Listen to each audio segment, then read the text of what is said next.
नमस्कार मेरे प्यारे बच्चों, हाई स्कूल है 10th क्लास के प्यारे बच्चों का पेपर आज हो गया। हमको बड़ी खुशी हुई क्योंकि जब हमने पेपर देखा तो बहुत ही अच्छा और पढ़ाया हुआ पेपर आया था। देखते हैं, वही पेपर हम आपके सामने रखे हुए हैं। 2023 हिंदी का पेपर, पूर्णांक कितना 70, समय 3 घंटे। देख रहे होंगे आप लोग। इसमें देखिए प्रश्न से जो नोट्स दिए हुए हैं, कैसे क्या करना है, कितने क्वेश्चन हैं, हमारे शीट पे क्या फिल करना है, ये सब आप लोग देख लीजिए, खुद ही पढ़ लीजिएगा। और एक बार हम इतने ज़्यादा एक्साइटेड हैं कि आपको हम सीधा क्वेश्चन पढ़ाना चाहते हैं। क्वेश्चन कितने अच्छे हैं ये देखिए आप लोग। बहुविकल्पीय प्रश्न जो पहली बार बोर्ड एग्जाम में हाई स्कूल के पेपर में आया है, 20 क्वेश्चन बहुविकल्पीय के दिए गए हैं हमारे शीट पे भरने के लिए। बहुत बच्चे कन्फ्यूजन में आकर के गलत भी कर दिए होंगे, लेकिन देखिए क्वेश्चन कितने अच्छे हैं। देखते हैं क्या है। खंड आ में बहुविकल्पीय प्रश्न। प्रश्न संख्या 1 है, हंस पत्रिका के प्रथम संपादक थे।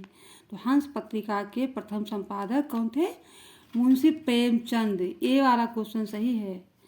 ए।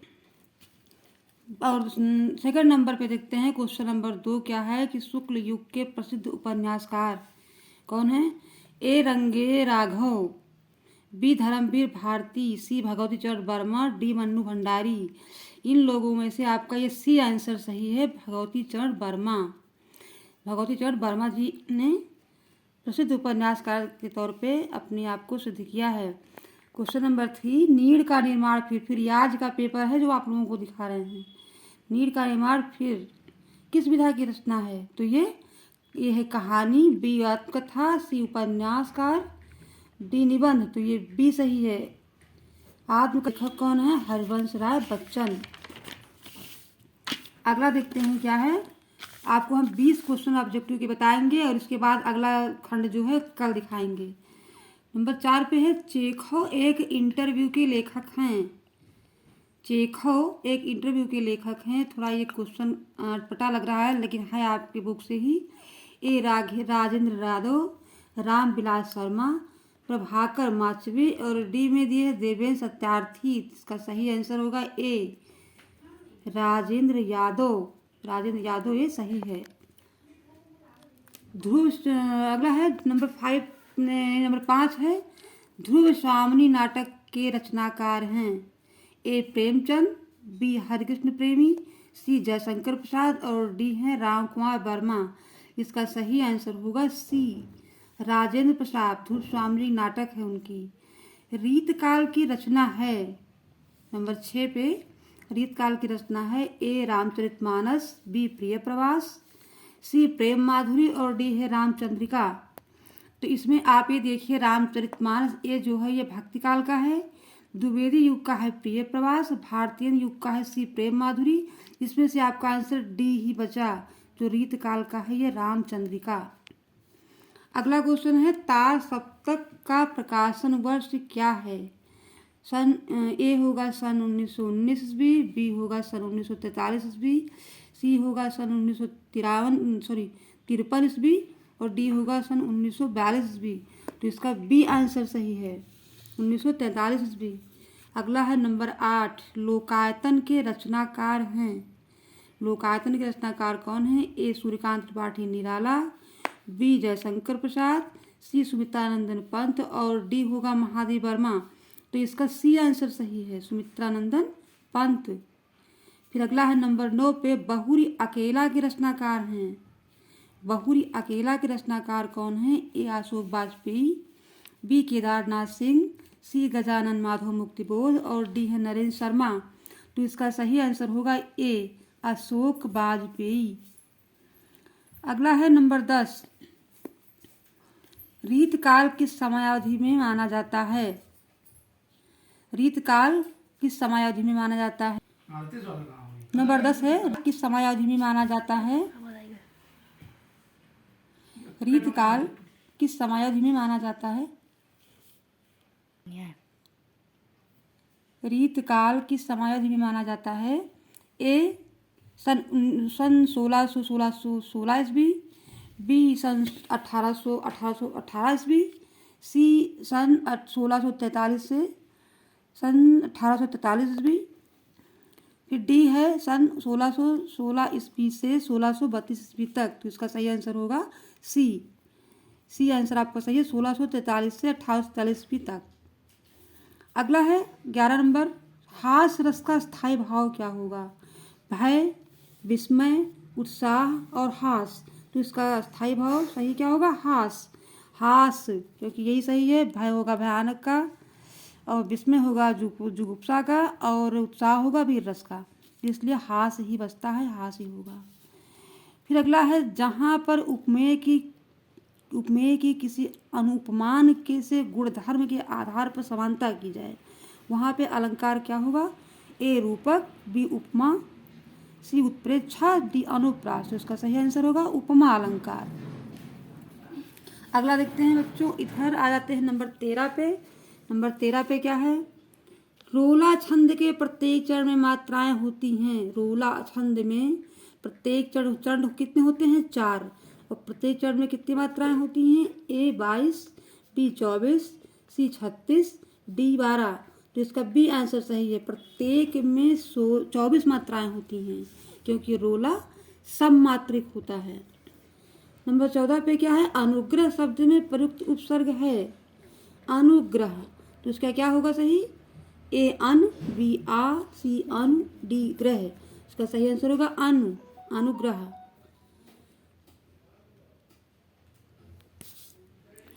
नंबर 15, आई प्रत्यय जोड़कर कौन सा शब्द बना है? ए महानता, बी लिखाई, सी लघुता, डी 55, तो आई को जोड़ना है ना, तो इसको होगा लिपि, लिखाई। फिर है अगला क्वेश्चन 16, पंचवटी में कौन सा समास है? ए कर्मधारय, बी द्वंद्व, सी द्विगु, डी तत्पुरुष, तो इसका आंसर सही होगा द्विगु, क्योंकि ये संख्यावाचक है। पंचवटी, 5 वटों का समाहार। फिर है सूरज का तत्सम रूप है। सूरज यानी ए सूर्य, बी दिनकर, सी सूरज, डी प्रकाश, तो सूरज का होगा सूर्य, ए वाला सही है। फिर नंबर 18 है, स्वागतम का संधि विच्छेद है। स्वागतम का संधि विच्छेद क्या सही है? ए स्वाधन आगतम, बी सुधन आगतम, सी साधन वागतम, डी सुधन वागतम, इसका सही आंसर है सुधन आगतम, बी। क्वेश्चन नंबर 19 पे हम आते हैं, फलात शब्द की विभक्तियों वचन है। कौन सा? ए द्वितीय विभक्ति एक वचन, बी तृतीय विभक्ति बहुवचन, सी षष्ठी विभक्ति बहुवचन, या डी पंचमी विभक्ति एक वचन, तो इसका सी सही है। षष्ठी विभक्ति ए बहुवचन। नंबर 20 पे देखो, हसत शब्द का पुरुष यौन वचन है। ए मध्यम पुरुष द्विवचन, बी उत्तम पुरुष एक वचन, सी प्रथम पुरुष एक वचन, और डी होगा उत्तम पुरुष बहुवचन, इसका डी सही है, उत्तम पुरुष बहुवचन। ये ही रहे आपके 20 क्वेश्चन हल सहित। आप मिला लीजिए आप कितना सही करके आए हैं। अगला है गद्यांश पर आधारित प्रश्न, यानी कि ये किस चैप्टर से लिया गया है? भारतीय संस्कृति, जिसके लेखक कौन हैं? डॉक्टर राजेंद्र प्रसाद। और ये चैप्टर बापू की क्रांति के लिए किसका सहारा लिया गया? बापू ने क्रांति करने के लिए किसका सहारा लिया था? सत्य और अहिंसा का सहारा लिया था। इसमें सबसे पहले लेखक का नाम और पाठ का नाम, फिर गद्यांश के रेखांकित अंश की व्याख्या जो अंडरलाइन की हुई है, और इसके बापू ने किसका सहारा लिया था? सत्य और अहिंसा का सहारा लिया था। अथवा जो है ये ब्राह्मणी यानी जयशंकर प्रसाद द्वारा लिखा ममता कहानी से लिया गया है।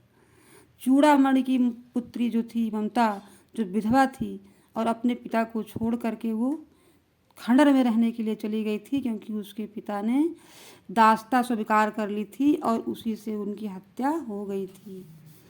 ठीक है। छल नहीं तब नहीं स्त्री जाता हूँ, तैमूर का बंधर स्त्री से छल करेगा, जाता हूँ वाक्य किसने कहा था? हुमायूं ने कहा था। किसके सामने कहा था? ममता के सामने कहा था। फिर अगला है नंबर 22, क्वेश्चन नंबर 22, निम्नलिखित गद्यांश पर आधारित दिए गए प्रश्न।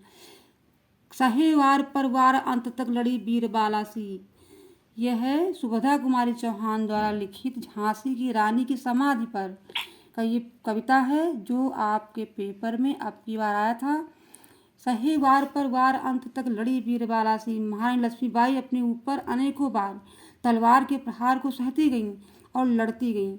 आहुर सी गिर पड़ी चिता पर चमक उठी ज्वाला सी, और एक बार जब उनकी मृत्यु हुई तो जैसे किसी अग्निकुंड में यज्ञ कुंड में कोई आहुति दी जाती है, घी डाला जाता है, वैसे उनकी लाश उसमें गिर गई और ज्वाला की भांति जल गई।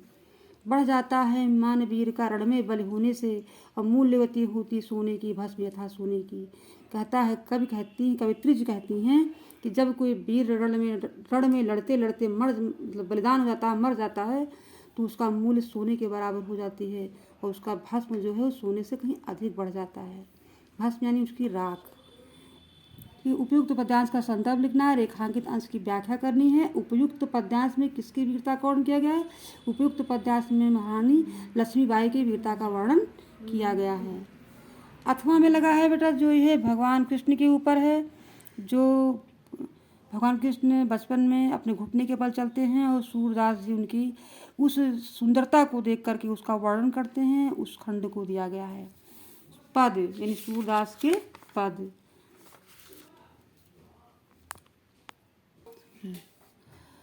तो अथवा जो लगा हुआ है पेपर में, मतलब थोड़ा सा है, थोड़ा बता दे रहे हैं वैसे शार्ट में आप लोगों को, इसके बाद फिर आगे का कल पढ़ा देंगे।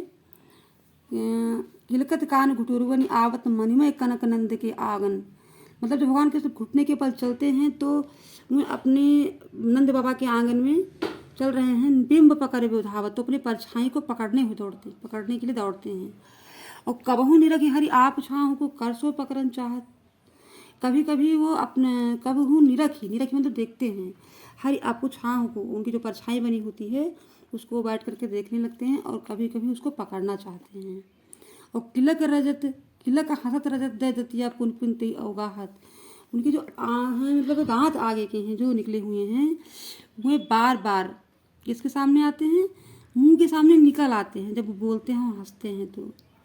और कनक भूमि पर कर पग छाया, यह उपमा एक राज। सूरदास जी कहते हैं कि सोने जैसी भूमि पर जब वो अपने पैर के बल चलते हैं झुक करके, तो उनकी उपमा यानी सुंदरता अमूल्य हो जाती है, किसी से उसका वर्णन नहीं किया जा सकता।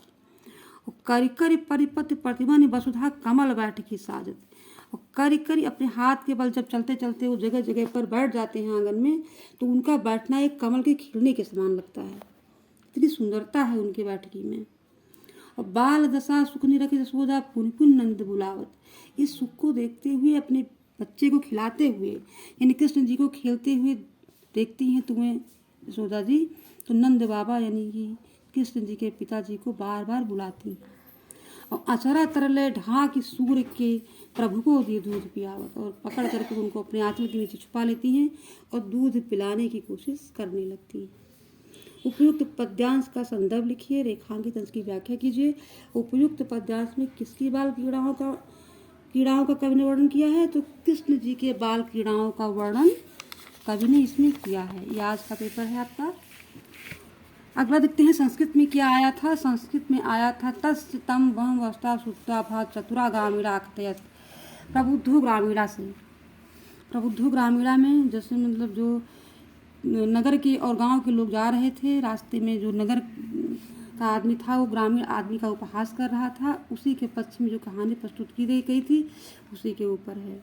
अथवा खंड का में क्या है? वाराणसी संबंधित है। जो वाराणसी गंगा के किनारे स्थित है वो बहुत ही प्रसिद्ध है। वहाँ के जो घाट हैं वो चांदी की तरह चमकते हुए हैं। अगणित पर्यटक वहाँ दूर दूर से लोग आते हैं उसकी शोभा को बढ़ाने के लिए, वो देखने के लिए, अर्थात वहाँ के जो घाट की शोभा है उसको बढ़ाने के लिए आते हैं। अगला है मतलब काव्य में दिया गया है, उत्तरम या समुद्र से हिमाद दक्षिणायाम वर्ष तद भारतम नाम भारतीय संतति। उत्तर में हिमालय है और दक्षिण में समुद्र लहरा रहा है। इस अमूल्य भारत का नाम भारती, यानी कि इसकी बराबरी कोई नहीं कर सकता है। ये अपने में बहुत ही पावन भूमि और संपन्न नगरी के नाम से जाना जाता है। अथवा अगला क्या है? माता गुरुतरा भूमि खात पितरो षष्ठा मन से गृहताम चिंता बहुत उड़ाती। माता भूमि से भारी है, पिता आकाश से ऊंचा है, मन जो है वो हवा से तेज है और चिंता जो है वो तिनके से बड़ी। इसका आंसर ये हुआ। फिर है अगला, स्वपठित खंड काव्य से आधार पर निम्नलिखित प्रश्नों का उत्तर दीजिए। श्रावस्ती जिले में जो है बेटा वो आपकी क्या है, मेवाड़ मुकुट। मेवाड़ मुकुट घा पे आ रहा है यहाँ पे। मेवाड़ मुकुट खंड काव्य के द्वितीय सर्ग लक्ष्मी कथानक संक्षेप में लिखिए और मेवाड़ मुकुट खंड काव्य के नायक का चरित्र दीजिए। फिर आगे देखते हैं, कल पढ़ाएंगे। इसके बाद तक के लिए धन्यवाद और वीडियो देखिएगा और एक बार देखिएगा पेपर जो आज आया था। जो बच्चे 10th में पहुँचे हैं वो एक बार ज़रूर देखेंगे। ये देख लेंगे कि हमें आगे के आने वाले परीक्षा में कैसे क्वेश्चन मिलेंगे। एक बार देखेंगे और पढ़ेंगे और जो पेपर दे के आए हैं वो अपने आंसर को मिलाएंगे। बाकी के जो 26 नंबर 27 और 28 और 29 से क्वेश्चन है ये आपको हम कल पढ़ा देंगे। थोड़ा सा बचा हुआ है। तब तक के लिए धन्यवाद।